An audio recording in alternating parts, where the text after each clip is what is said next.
What is up, amigos? 8 days, 8 long days. Man, I just need this to hurry up, but it's not all bad because today I have the last Druid build of the pre-release series.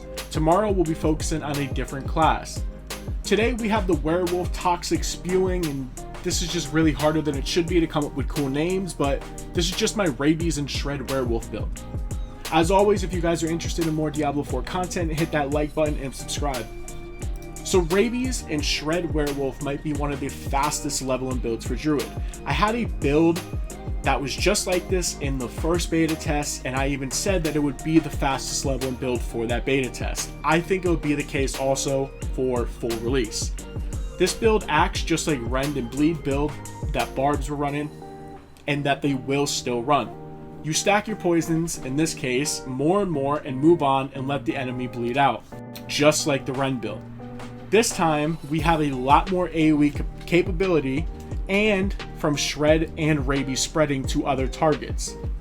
This build, I think, will take us for a great ride into mid and end game.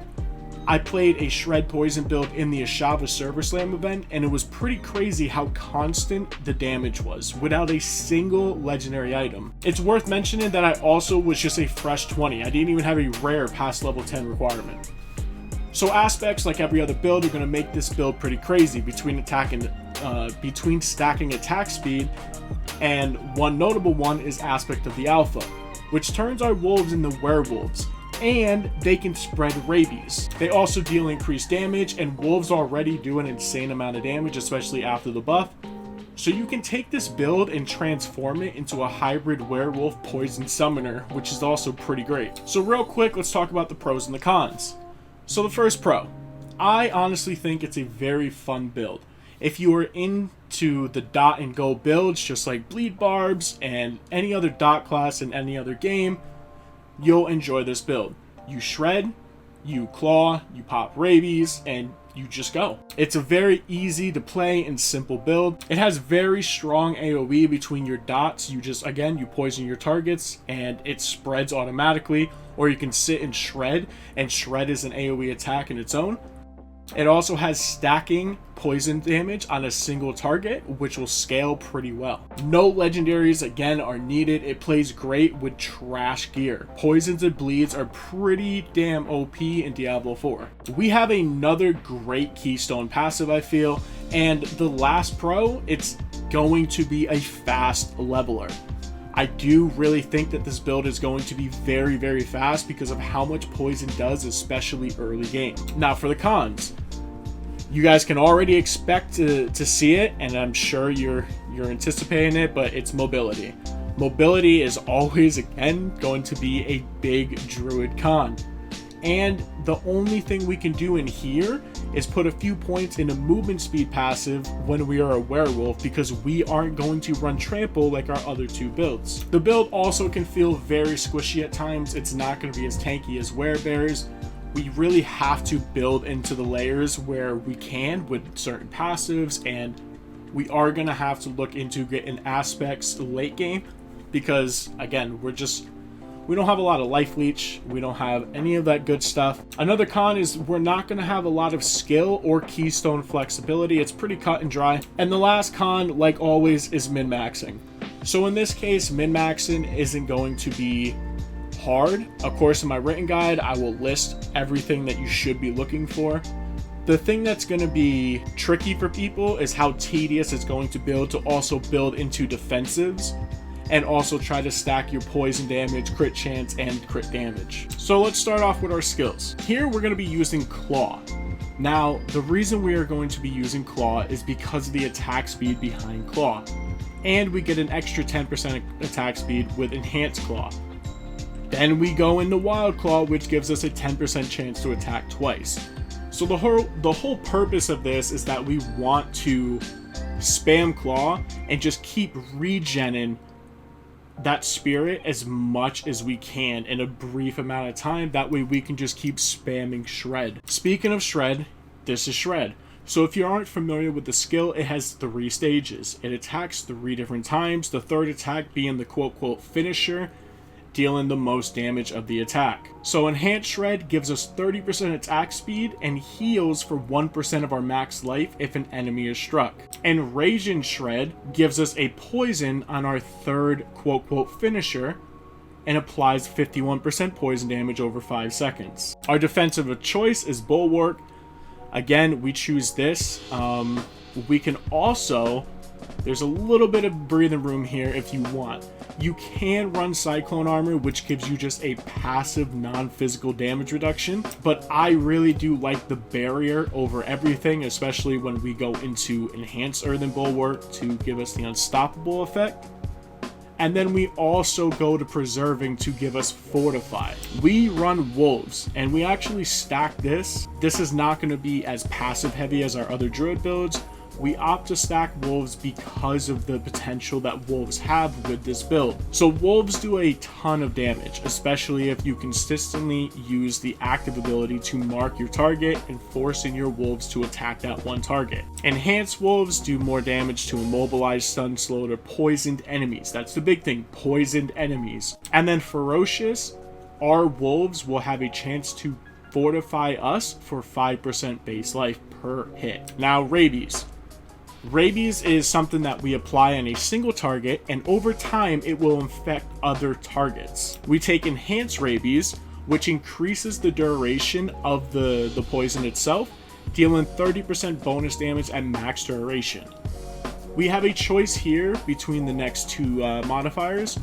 We can either choose Natural Rabies to help us in an open world environment to spread faster, or we can take Savage Rabies, which deals all the damage that's stacked up in 4 seconds instead of 6. Our ultimate of choice here is Lacerate. Lacerate quickly dashes 10 times between enemies, dealing a massive amount of damage. Prime Lacerate guarantees, or Prime Lacerate deals, every time we deal a crit strike, heals us for 3 maximum life.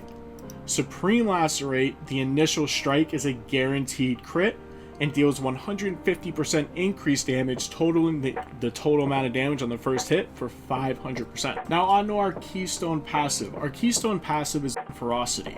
Every 6th Werewolf skill hit critically strikes and deals 60% increased damage. So what's cool about this is that since we run Shred and it attacks 3 times for 1 cast, every second cast of Shred on the 3rd attack will crit. Same thing applies to Lacerate. If we can manage to make Lacerate bounce 6 times, we will get a guaranteed crit on the initial strike through Supreme Lacerate and a 6th hit crit with the Lupine Ferocity. So our passives are pretty much just like our other builds. We run Heart of the Wild, which increases our our overall spirit. We use Abundance, which basic skills generate more spirit. Wild Impulses, our core skills cost more spirit but deal increased damage. This only applies to our Shred. It does not apply to Rabies. We use Predatory Instinct for our crit strike chance against close enemies. We use Ancestral Fortitude for an extra defensive layer. This gives us non-physical resistances. You can just say elemental resistances. I still don't know why they don't just say elemental resistances. Under the Wrath subsection next to Rabies, we take 1 point in Neurotoxin. This slows enemies by 8%. This is just an extra modifier for damage to CC'd enemies. This does count. We take 3 points in Envenom, which means all poison enemies will take 30% additional crit strike damage. We take 3 points in the Toxic Claws to allow us every time we crit to just stack more poison damage. And then the difference between Renown 1 and Renown 10 is just maxing out. We can max out Neurotoxin if we want. We can put a couple more points in Earthen Bulwark. I definitely recommend maxing out your Heart of the Wild and your Abundance. We could also put points in the Vigilance for an extra defensive layer capability, just to gain flat damage reduction after using our Bulwark, which would obviously be our defensive skill. That's how you proc this. So once you use Bulwark, you would get the 45% barrier, and let's say we put 3 points in here, we would also get the 15% damage reduction for 6 seconds after using Bulwark. What's cool about this is that Bulwark only lasts for 3 seconds, so you would have the barrier for 3 seconds, and even after Bulwark fades, you will still have a 15% flat damage reduction for 3 extra seconds with Vigilance. You could also opt to go into Defensive Posture, put a point in here to gain all or 5% from all sources extra Fortify, and then start pumping points in the Nature's Resolve, which when struck we have a chance to gain 4.4 base life for Fortify. And that's it for the Werewolf Shred and Rabies build. Again, I do think this will be a great leveling build, and it has really good potential for end game. I think this will be a great build in Nightmare Dungeons specifically, because the main objective in Nightmare Dungeons is to get in and out and try to clear it as fast and efficiently as possible. We are going to be needed to farm those for glyphs and to level our glyphs, if I'm not mistaken. So yeah, I can't wait to test all these builds out for Druid. I think all of them are really fun. Some more notable builds that I'll be working on in the future after release would be a full Summoner build and maybe even a Storm Hurricane build. Hopefully they buff that a little bit. But yeah, if you watched here until the end, I want to thank you all for helping the channel and the recent support that you all have been giving me. I really appreciate every one of you. And until next time, amigos, take care.